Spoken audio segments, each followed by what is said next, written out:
Chronos. Chronos et les divinités primordiales sont la première génération de dieux et déesses. L'une de ces divinités s'appelait Gaïa, qui était la personnification et l'incarnation de la Terre. L'autre divinité s'appelait Ouranos, qui était le père du ciel. Ils ont donné naissance à la deuxième génération de dieux, appelés les 12 titans. Le plus jeune de ces titans était Chronos, généralement représenté avec une faucille et considéré comme le patron de la récolte. Cependant, Gaïa et Uranus avaient prophétisé que Chronos serait renversé par l'un de ses fils, tout comme il l'avait fait avec Uranus. Cela lui a donné la paranoïa, et bien qu'il les ait créés avec Rhea, il a dévoré ses 5 enfants dès leur naissance, mais un seul a survécu. Rhea a secrètement donné naissance à un 6e enfant appelé Zeus, et elle voulait se venger des actes de Chronos contre son père et ses enfants.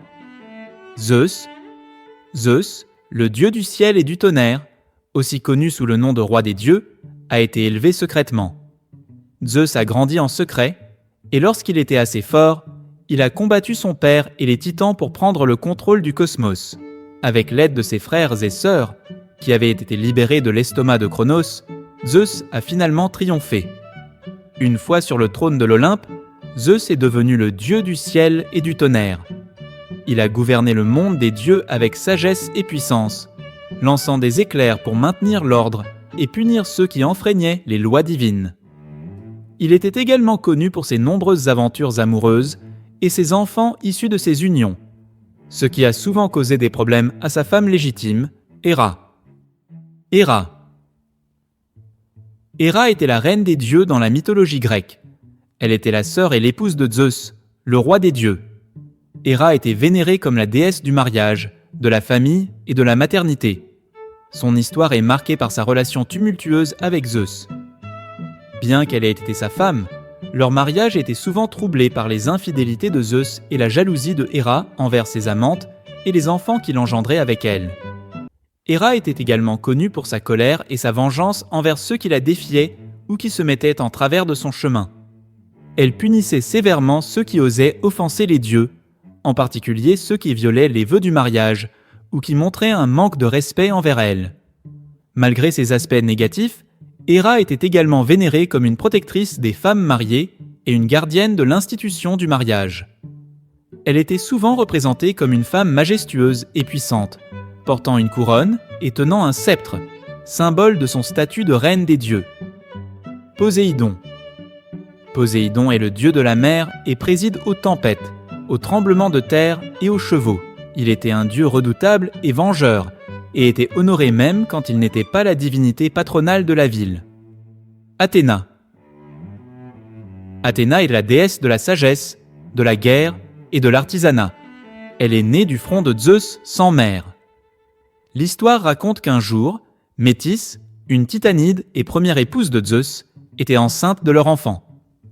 Cependant, Zeus avait entendu une prophétie selon laquelle l'enfant qu'elle porterait dépasserait même la puissance de son père. Craignant que cet enfant ne le renverse, comme il l'avait fait avec son propre père, Chronos, Zeus dévora Métis. Cependant, Métis était déjà enceinte d'Athéna. Pendant un certain temps, Athéna vécut à l'intérieur de Zeus, grandissant en secret. Finalement, Zeus ressentit une violente douleur à la tête et demanda de l'aide. Héphaïstos, le dieu forgeron, utilisa une hache pour ouvrir la tête de Zeus. De là, Athéna jaillit, entièrement formée et portant son armure, prête au combat. Héphaïstos est le dieu des artisans, des forgerons, des charpentiers, du feu, de la sculpture et des volcans. Il a été chassé du mont Olympe par sa mère Héra à cause de son infirmité et il est tombé dans l'océan. Aphrodite est la déesse de l'amour, de la luxure, de la beauté, du plaisir et de la passion. Elle est née des organes génitaux d'Uranus quand ils sont tombés dans l'océan après qu'Uranus les ait coupés. Arès est le dieu de la guerre et du courage. Il incarne le courage physique nécessaire pour réussir en temps de guerre, mais peut aussi personnifier la brutalité pure et la soif de sang. Apollon est le dieu du tir à l'arc, de la musique et de la danse, de la vérité et de la prophétie, de la guérison et des maladies, du soleil et de la lumière, de la poésie, et bien plus encore. Artémis. En tant que déesse de la chasse, Artémis est souvent représentée avec un arc et des flèches, ainsi qu'entourée de cerfs ou de chiens de chasse. Elle est également associée à la nature sauvage et à la protection des animaux sauvages.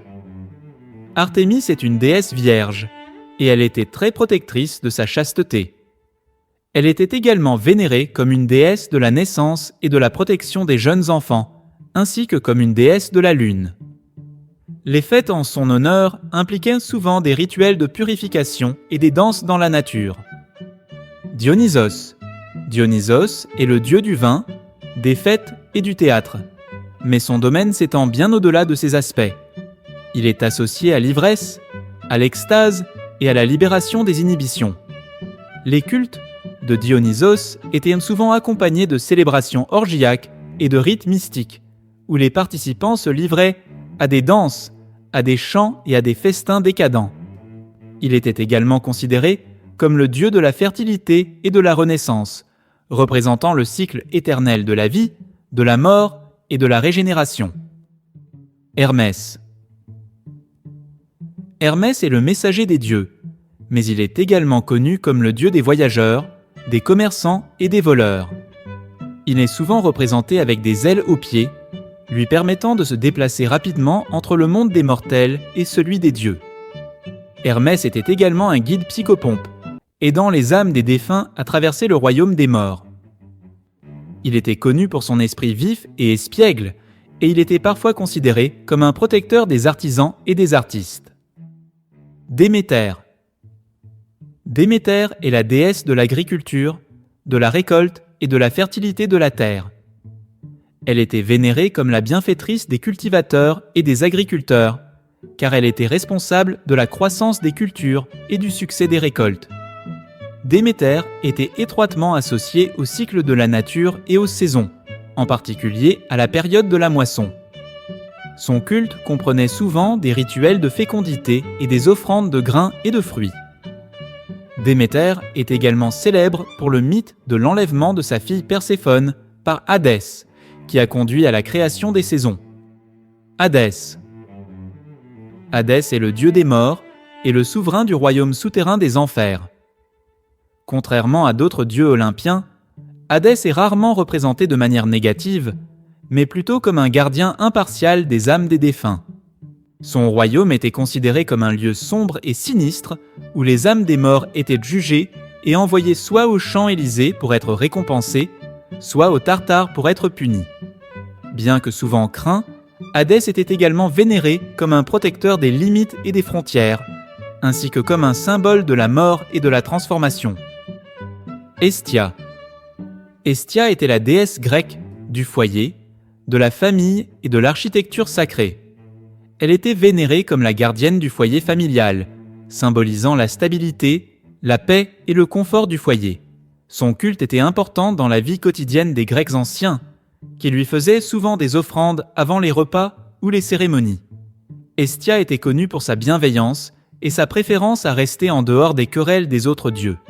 Elle était parfois représentée comme la sœur aînée de Zeus, l'une des enfants de Cronos et de Rhéa, régurgitée lorsque Zeus a renversé son père.